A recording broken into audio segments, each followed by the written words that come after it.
in charge of the Sarasota County budget and eviscerating the sheriff's budget. Cut it to 1/10 of what it is. Now you have a prowler on your property. You have an issue. Your quality of life, if not your life itself, is being threatened.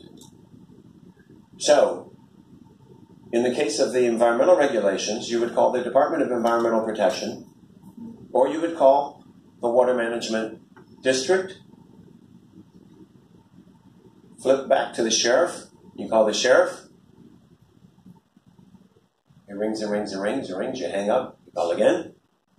You get an answering service. It says, please leave a message.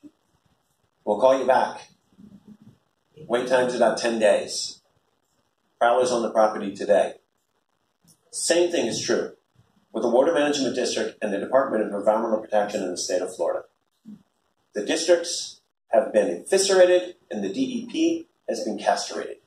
There is no enforcement staff. There is no enforcement budget.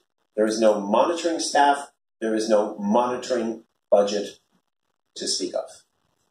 So, you can call, and you should call, because the data of these calls is at least tracked. So at least there is a way to go back and demonstrate that something wasn't done. And that may sound like kind of a defeatist attitude, but really it's not.